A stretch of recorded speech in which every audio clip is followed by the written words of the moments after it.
Greetings, everyone, and welcome to the 7th Annual Bay Area Book Festival. I'm Sammy Roberts, the festival's managing director, and I'm really excited to introduce today's event. This afternoon's program is entitled Can't Stop, Won't Stop, Learn Your Hip Hop History.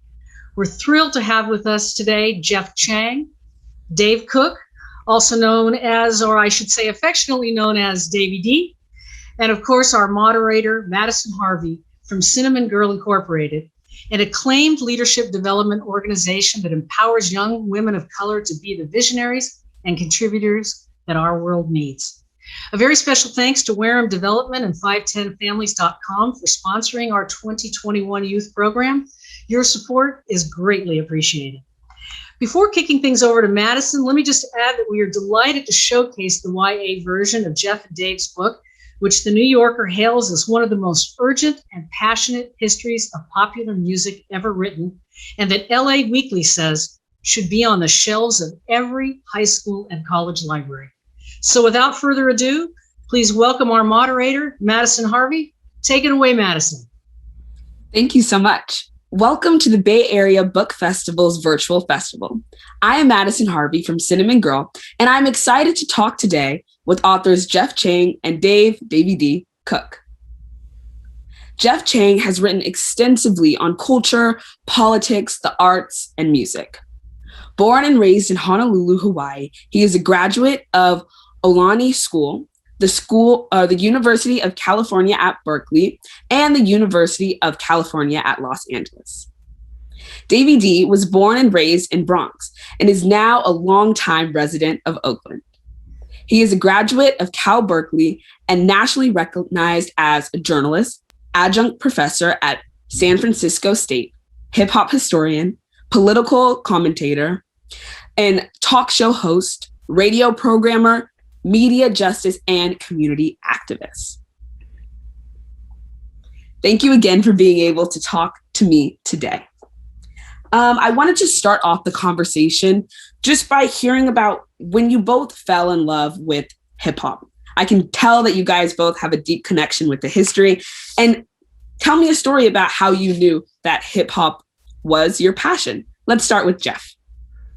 Thanks. And it's really wonderful to be able to be here with you too, Madison. I'm super, super happy and delighted to be able to talk with you this afternoon. So I'll start off and just say, as a kid, there was a time before hip hop. I mean, it's probably hard to imagine now, but I grew up, before hip hop was really jumping off, and I grew up on a little island in the middle of the Pacific. And so, we were able to get a lot of different types of music. But I think for me, hearing hip hop probably as a tween, like before I really became a teenager, hearing rap music with Rapper's Delight, the song that came out, that was the first big sort of global rap hit, was the thing that everybody in school wanted to learn all the lyrics to. And as it moved on, there was movies that were about hip hop. Didn't have the internet back then, but we would try to find every piece of information that we could find about it. And when these movies came out, really, really got into the whole art of it, the visual art of it, graffiti, the dance styles, the music, the DJing and the rapping, and everybody in the islands wanted to do it. So that's sort of how I came to it. Thank you so much. And Davey D? Good to be here, Madison. There are many moments when I fall in love with hip hop. It's like a relationship with your wife. You fall in love every other month. There's something that pops up and you go, that's why I'm here. And I think hip hop is very much the same way. The first time may have been, rapping actually, to Cheryl Lynn's Got to Be Real, just rapping over that song. And people saying you're pretty good at it. That was a love moment. Seeing some of the movies that Jeff talked about, Beat Street, Wild Style, Crush Groove, right? Those were love moments because it was at a time when people were saying hip hop was a fad and hip hop wasn't going to last. And some people even said hip hop was just an embarrassment. And here it was on the big screen, right? And, and it was there for the whole world to see. And those movies had lines around the block for people to see them. So there was an indication that, what you think is an embarrassment is actually something everybody loves. I think my more recent moments of loving hip hop was just watching how the hip hop community came together over the last election, tuning into Versus and seeing Gucci Mane and Young Jeezy bring, why am I forgetting the sister's name? Who gave all the vote? You know I'm talking about, Jeff, in Atlanta. Thank you. I wanted to say something else. Cynthia Abrams, Stacey Abrams. Yeah. So seeing her come on and tell everybody to get out and vote was a love moment. It just reminded me of the organizing prowess of hip hop. So, and then, yesterday DJing a big old party, outdoors, 70 degrees, live music, one of the first times after the pandemic. Was another love moment where you're playing all those songs and people are feeling it and you go, this is hip hop. This is why I love it. So it's an everyday thing for me. Thank you. Thank you. You mentioned about how people had ideas on what hip hop is. I know a lot of times as a young person, I'm like, oh, adults have this specific narrative on what they think hip hop is like. And I know when you were younger, you probably went through the same thing. How did adults think of hip hop when you were growing up? And now that you are an adult, how has your perception changed, or did it change at all? You want to hit that, Jeff? I guess I'll start again. Like Dave said, it was one of those things where I think a lot of the adults were like, what is that noise? Like turn down that radio. And for us, it was everything, right? And the funny thing now is the way it's changed is it's a way for me to bond with my kids.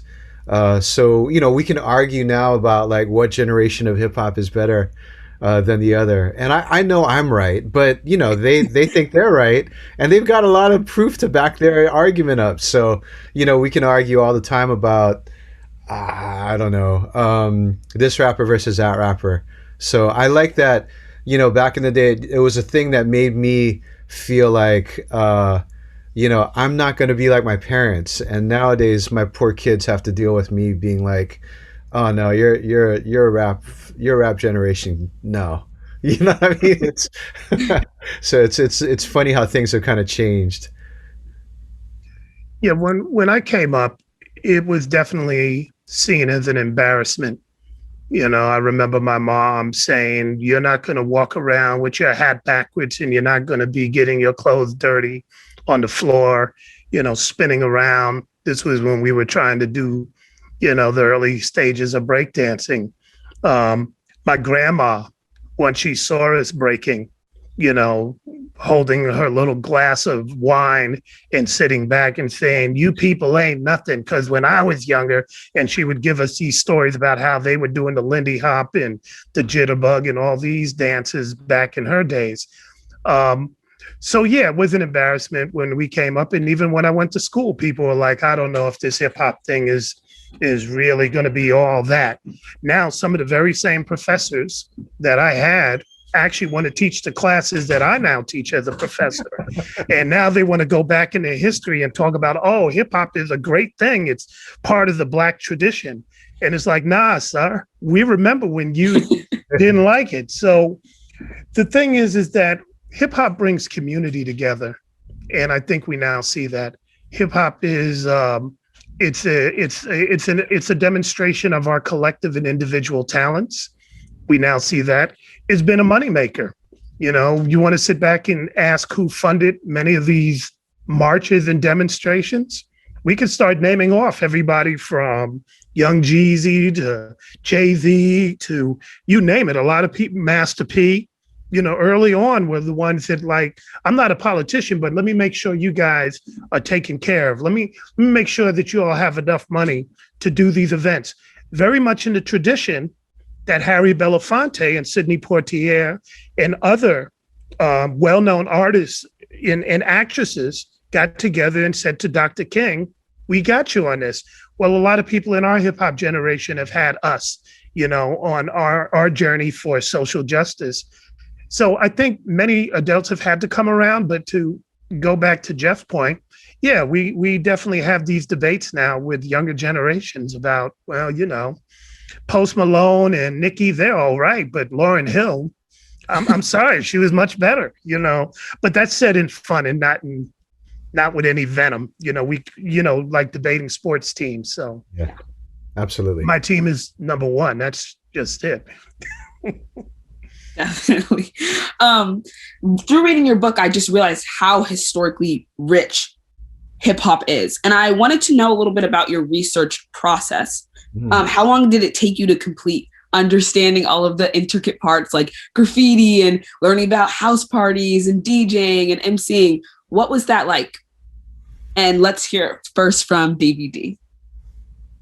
Well, there's research in terms of making sure that things that we wrote were very accurate, but a lot of it stemmed from lived experiences. So I grew up in the Bronx. So I saw a lot of the things we wrote about. Now the question was, do I remember accurately what we saw? And that's where you had to go back and go, hey, do you remember that party? And somebody would give you information. And then we have to double check that and ask a few other people and make sure that somebody, some years after the fact wasn't embellishing and putting their own selves in a position where they didn't belong. In terms of the historical stuff, because there's a lot of information about policies and a lot of information about landmark moments like the gang truce in LA, the gang truce in the Bronx. Well, that was something that, I'll just speak for Jeff. He can answer. That took him 10 years of research. That was a lot of research of going to the library, looking at newspapers, because he started the book before you had Google and before you had a lot of things. So he had to go to the library and he had to do a lot of painstaking work, understanding that newspapers at the time didn't care about hip hop. So they weren't going to give a full story. They might mention there was an activity that happened and there was a rapper there. And he would have to take that piece of information and say, who is that rapper? And then start to do a lot of digging. But I think, for all of us, we come from a generation where you have to dig, you have to look for the information. You can't just take it at face value. And in doing that, you discover new things. And that opens up even more doors and gets more questions answered as they arise. Yeah, just to build on what Dave was talking about, well, let's start it this way. Let's talk about hip hop as an oral tradition, right? So it's a rap is a poetic tradition, and it's a lot of stories that don't get written about in the mainstream press or in the mainstream histories, right? So the first thing was people didn't take it seriously back then. I think that people just they get over the thing of like, oh, rap's not a fad anymore. But then they still don't get that all of this stuff is like just put into the lyrics and into the art of it all, right?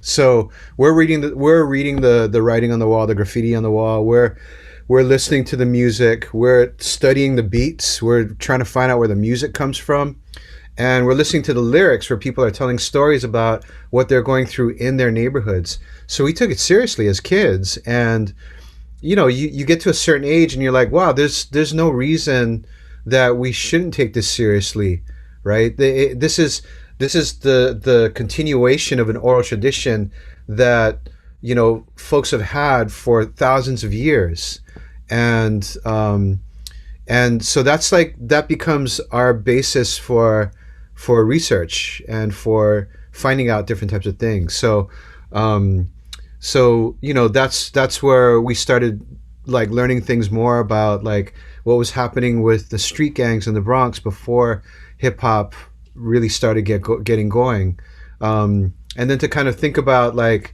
the ways in which, let's say, talking about Los Angeles in the 80s and the 90s, policing, especially of Black people and brown people, is causing young folks to actually talk about that openly in their music, right? And they call it gangster rap.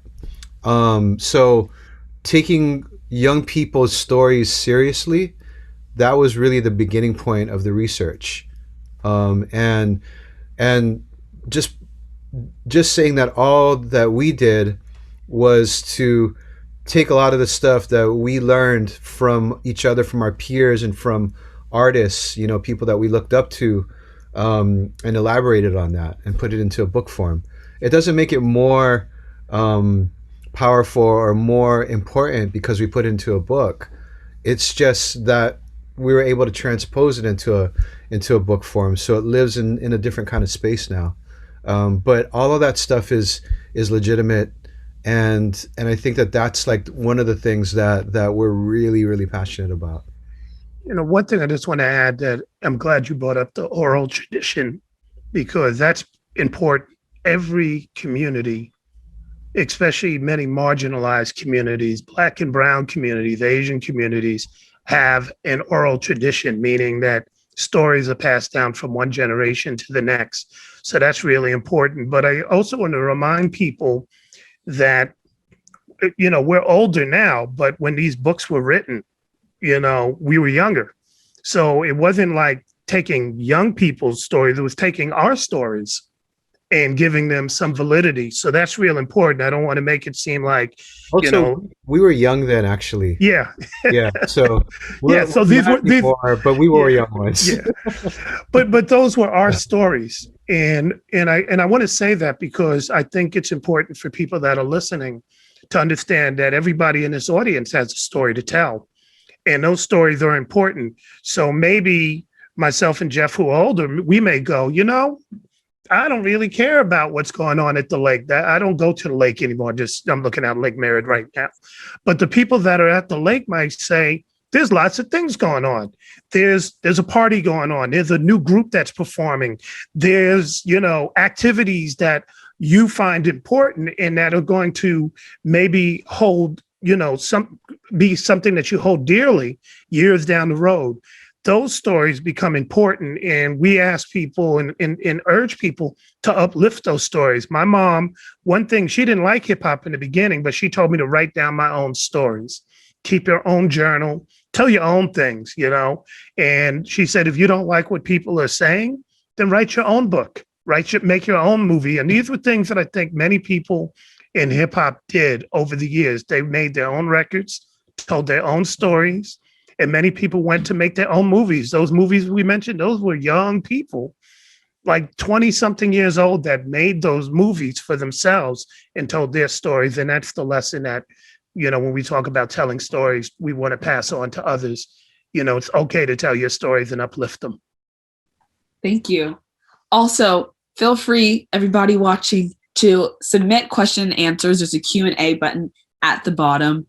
And we would love to hear some of your guys' opinions and questions as we continue. Talking about stories, I wanted to know, how can we start incorporating these stories and hip hop history in the modern school curriculum? I learned so much from this book, but a lot of times we just say, oh, it's not as important, to weasel its way into maybe US history and other subjects. So what is your advice on making that shift? I think high school students, middle school students, you should talk to your teachers, and you should say, hey, this is the kind of stuff that we're really interested in learning more about, and create an opening for your teacher to be able to say, oh, okay, let's figure this out and devote a lesson to this. I know folks study US history in is it junior year or sophomore year now? Yeah, sophomore year for me. Sophomore year? Yeah. I mean, that's a perfect time, right? Like you're like that. I feel like, ninth grade, 10th grade, that's when you're really listening to music and you're really checking it out and you're getting into all the dances and all that kind of stuff. And then sometimes there'll be an artist who comes along like Kendrick Lamar, who might drop, a story that actually really describes the kind of thing that you're going through. And it's the kind of thing where when we were younger, we could have never imagined that a rapper would become a Pulitzer Prize winner, right? And now it's happened, right? And so why should it be excluded, right? But the other thing that we know is, and this is just, something to say, is that hip hop has always told the hidden stories. Hip hop's always told the suppressed stories, the stories that are coming from poor folks, from folks who are marginalized, folks of color, Black folks especially, and that these are the stories that so often are written out of the official histories. So even more so, it's super important to be able to make your demands known, that these kinds of stories really should be told and talked about in a serious kind of way. And I think there's so much by now, right? There's there's almost 50 years of hip hop, so there's so many pieces of art that people can kind of use as entry points to be able to get into really important kinds of conversations. We're part of a group of I should say a generation of teachers who came up really wanting to teach hip hop. Dave teaches hip hop at San Francisco State. I taught it all around the country in different places and at Stanford. And so the tools are there for teachers who want it. I think that what's really important is for you all to be able to tell teachers and principals and administrators and that kind of stuff, this is the stuff we want to learn. This is stuff we need to know about. I want to add something to this and build off what Jeff was saying about things being erased from history. When I was growing up, my parents always taught me to try to get the whole story. And I was taught to look and see what's the story of the people not mentioned. So early on, we were talking about fifth and sixth grade when we were studying about George Washington and Thomas Jefferson. Good stories, he fought the American Revolution and he did the Bill of Rights and all that stuff. But the question that I literally would ask in class, why did they own slaves? And what were their stories? And that was angering. I went to schools where teachers, they weren't Black. They didn't like those type of questions. I asked that question when I was on CNN. Years later, it had never been asked back. And the reason why is because the stories of people who are erased are often very problematic for the people who do the erasing, because you're holding them accountable. You're telling me about a great, statesman who we have to learn about in order to get promoted from grade 5 to 6 to junior high school to high school. And when I was in college, to get a degree, I had to study Western Civ. And the world is more than just the people that we're studying. So the question became, what about these indigenous folks? If Christopher Columbus discovered America, what about the people that were here? What's their story? Who are they? Oh, you don't need to know about them. Well, why not? Well, study that at home. Well, why can't we study it in school? That type of questions were the same type of questions that they asked at places like San Francisco State, where I teach, which led to the formation of an ethnic studies department, which led to the formation of an Africana department, which led to us having a hip hop class, the largest one on campus, the largest class. This is the same type of questions that people at Howard University back in the early 90s were asking, which led to them having the first hip hop classes in the country, right? And when people go, well, what can you learn from hip hop? Well, look at the book. The book, the book looks at it from the standpoint as we would any other art form. There's a political landscape, there's a social landscape, there's an economic landscape. If we talk about the beginnings of jazz, you go back to New Orleans and you go, what was going on? Enslaved Africans were coming from the Caribbean and they were mixing with enslaved Africans that were already there. And there was a group of people called Creoles. Those are three lessons there. What was going on in the Caribbean? What was going on with enslaved Africans? And who were Creoles, right? Where did they get these instruments from? What is blues? What is, what are the drums and instrument, the brass instruments that they were playing? All that leads to an entire semester. And I teach that class too, right? Just a music class.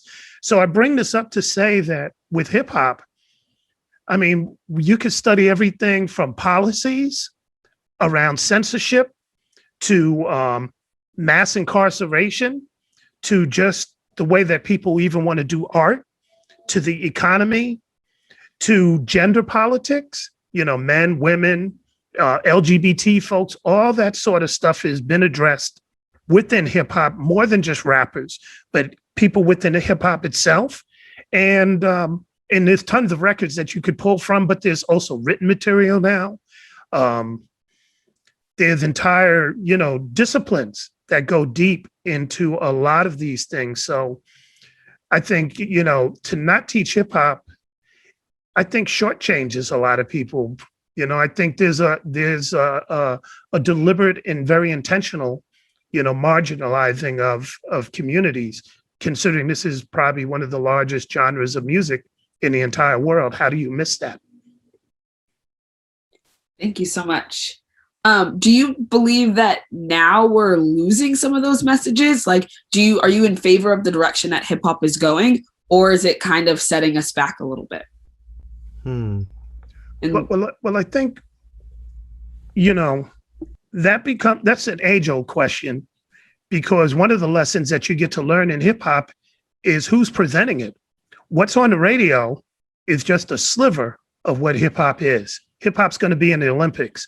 Hip hop has its own Olympics, within its various disciplines, right? So I don't know what they play on Hot This and Power That, because that's just a small microcosm of the thousands of songs that are coming out all around the world.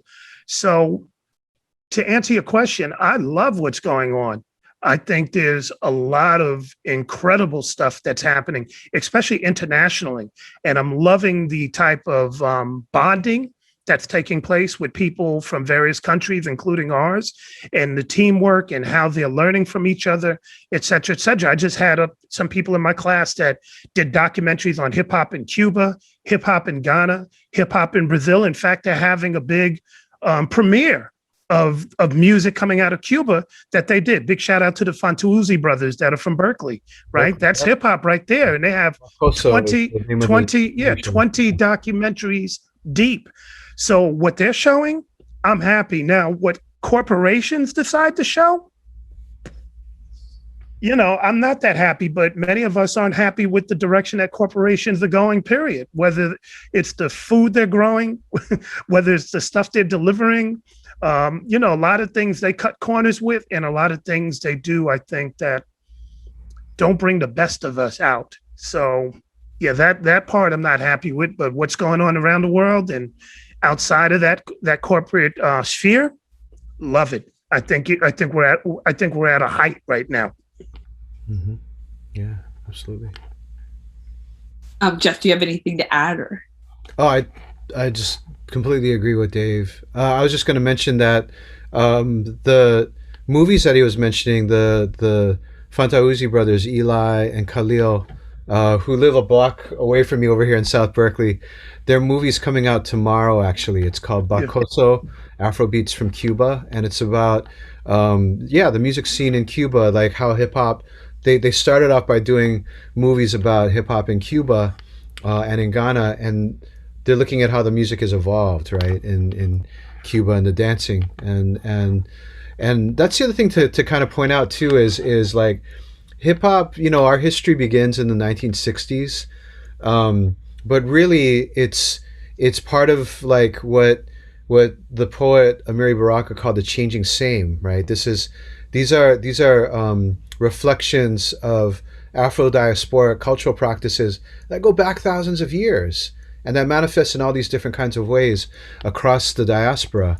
And that's one of the beauties. I feel like one of the things that I've learned from hip hop is just the beauty, the breadth, and the diversity of Black freedom culture and how it manifests itself over time and over geography. And it's just one of the most powerful things in the world. And so, again, like hip hop by now it's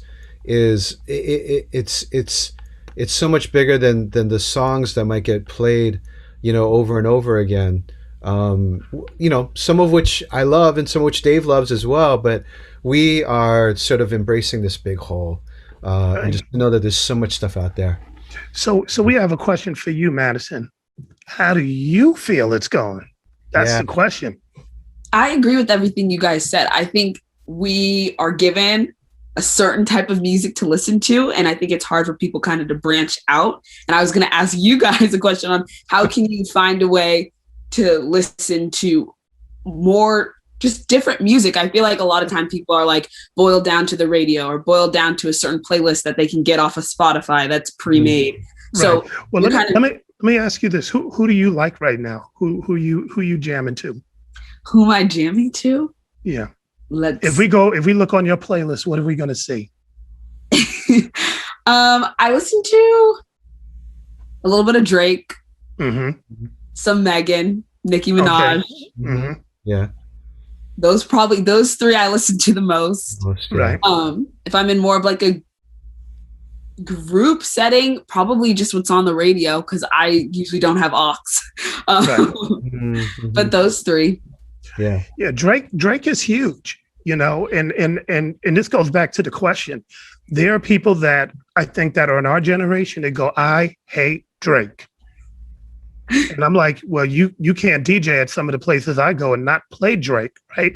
Drake is like such a monumental figure right now. And Megan, I think, has earned a place along with, I think just a lot of women in general have been, coming both above ground, the Cardi B's and Megans and City Girls and Rhapsodies, but on the underground tip, your Cyrox and your Ryan Nicole's. I mean, we can go on and on. So I think there's so much to choose from. But I want to say this though. It's hard to branch out unless you're very intentional. It used to be that you could branch out if you went on the internet. But the problem that you have is you just pointed out, they make it seem like you're picking and choosing, but these are very heavily curated playlists that you get on Spotify. These are curated playlists that show up on YouTube. And so when you click Megan, it's not going to necessarily take you over to a Cyrock or even a local artist down the street. It's going to take you to another corporate record company artist. And so you wind up being in the same bubble, even when you're on the internet. We call it, people call it, a sort of algorithm apartheid, where they just limit where you can go unless you actually know the names and you can start breaking out. So the thing that we always tell people is to first start looking at people internationally, because that'll open up a whole vein. I would look at Boca Floca, or I would look at Ana Tujo, or there's Samar MC, who's out of Iran, and we can go on and on. You'll find like Japan, their trap beats just as hard, if not harder, than the trap beats that are coming out here. We can go on. And I think when you start going international, it'll open the doors and ironically bring you back to some of the hidden gems that are here, because overseas, they're listening to a lot of the non-commercial stuff that comes out the US more than they are listening to the commercial stuff. Thank you. I'll definitely have to do that right after this conversation. We have a question from the audience. Do you think that hip hop is a culture or more of a subculture?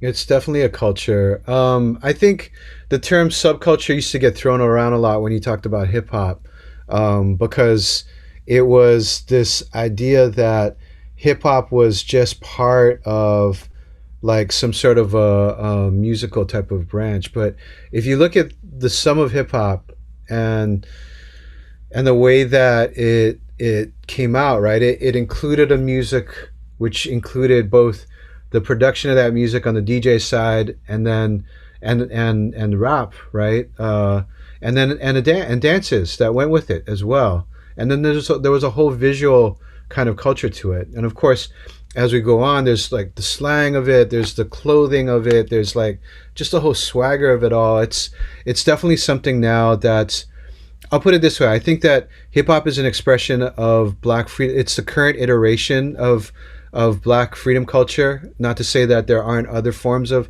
Black freedom culture, but in and of itself, to call it a subculture would be to kind of miss that it's had such a huge impact generationally on multiple generations all around the world. Yeah, I think it's a culture, but it's a continuum too. It's both and. It's a subculture for some, because you can see different parts of it, the oral traditions, the dance traditions, the drum-based traditions, that's all part of the African aesthetic, just manifesting itself in a different way. There's a politic to it. There's a very conservative, some people might call neoliberal or assimilationist aspect to it, but there's also a radical and very progressive arm to it, where you see people who are, constantly flying the banner of social justice and using the platforms that they have of hip hop or the mindset to really bring about a better today. Let me give you an example. Malcolm X once said that the United States should bring the cases of Black people to the United Nations. He said that, right? He said, we need to take it to the UN. Well, the Dream Defenders, the folks out of Ferguson, there's a number of groups out of Chicago, all hip hop folks, been to the UN not once, not twice, but 4 different times and got responses. Now, the question that we have to ask ourselves is, why wasn't that front page news on CNN? When they went, when the Dream Defenders went, and at the time, Secretary of State Hillary Clinton had to kind of deal with them, and then was like, well, let me kind of address this and kind of shut it down. That should have been, on everybody's page. Like, wow, how did you all do this? Because they were dealing with police terrorism, right? Those to me are important stories. What Malcolm said 40 years ago, here you have people that were under 30, most of them 20, 21, they found their way to Geneva twice. And so those are the types of things that we look at that say, well, this is really people representing a culture and trying to figure out a way to, out of no way. The challenge that we have is, why didn't our local newspapers and our local TV stations and our local radio stations talk about them versus, talking about gossip, like J-Lo is breaking up with the baseball player. Well, I want to know about the people that led them, something like, well, I watch, make that up. No, I watch TV all the time. I understand. J-Lo and A-Rod? I thought they sold the house together. They were like, oh, they broke up, man. You better stay up. Anyway, this is the way that Dave and I interact. but as we speak right now, they have a huge march, right, that are led by our generation in Minneapolis over, Devontae Wright, right?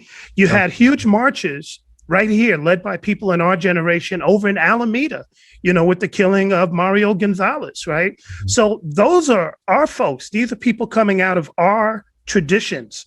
And those are the folks that should be having microphones in front of them to get their political analysis, get their cultural responses to all that sort of stuff.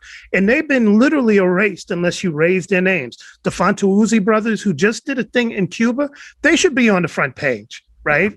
Because they did something that is very difficult to do, but they're not. And so that's where we have these dividing lines and this misperception that hip hop is so limited because billion-dollar corporations want to tell you about A-Rod and J-Lo and not the freedom fighting that so many of our people are doing.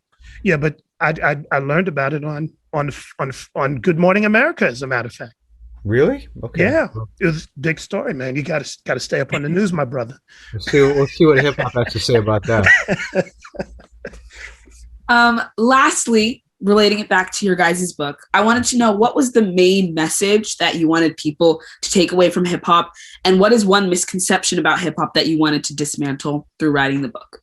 Dave, you want to start and I can finish?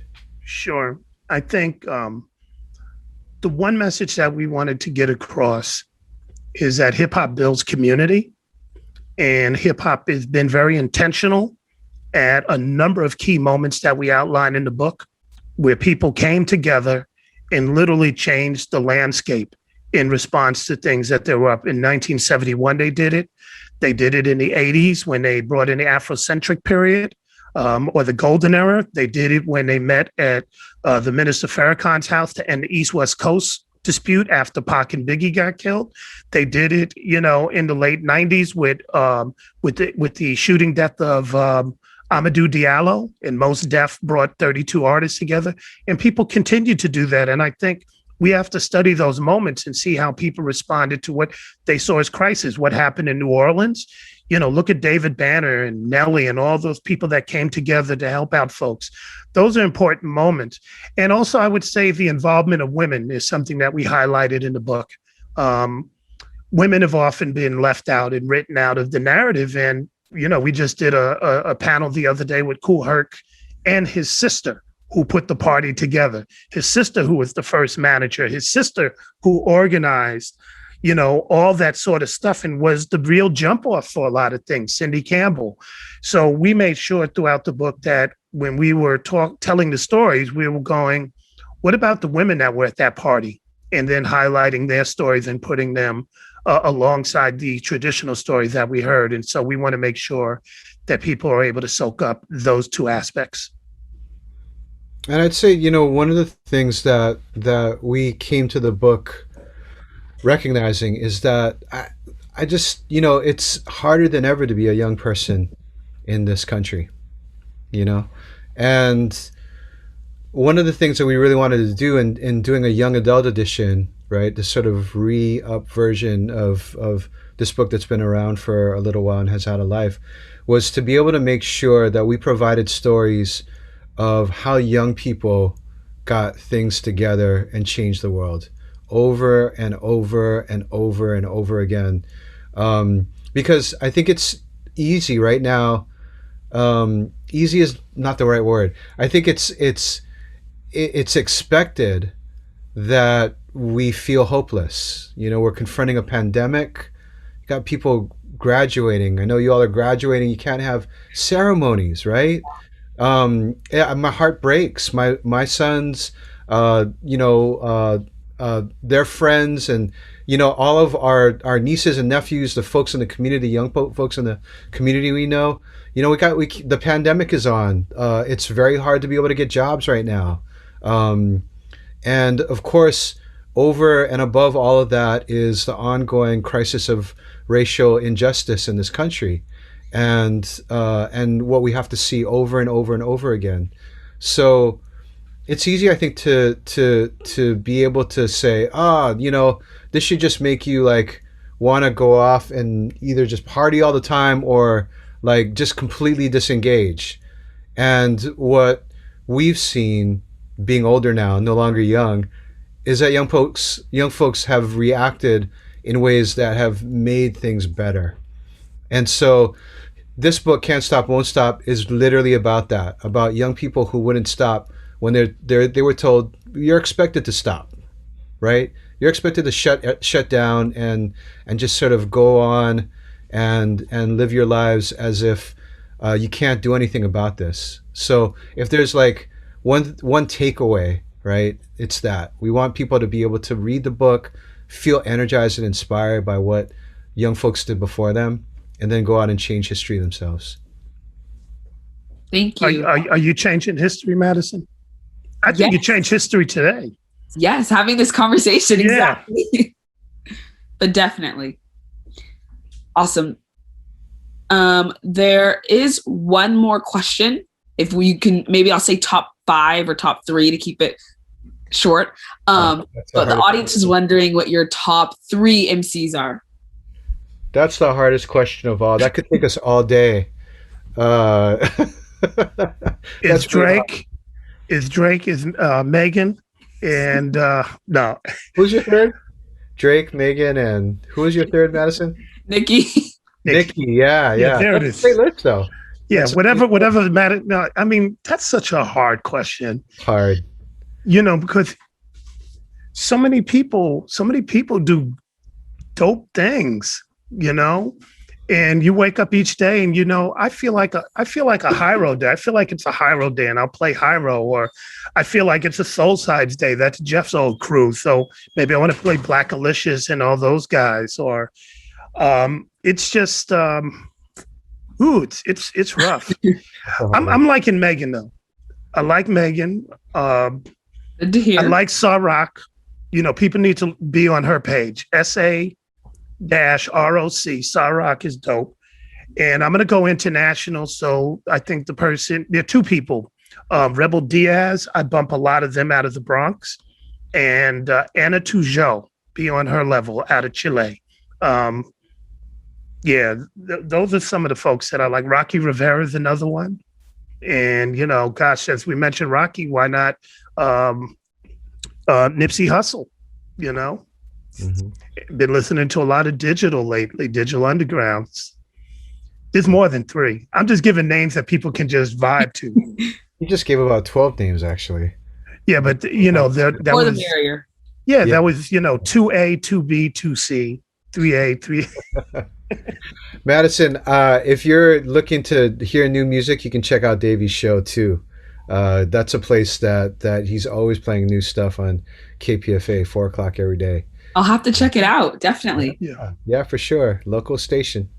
So wanted to shout them out too. Thank you so much. Thank you. Thank you both. Oh my gosh. So thank you so much for today's great conversation, Jeff and Dave. And thank you, Cinnamongirl and the Bay Area Book Festival, for just making this possible and giving me the opportunity to talk to 2 amazing and well-informed individuals.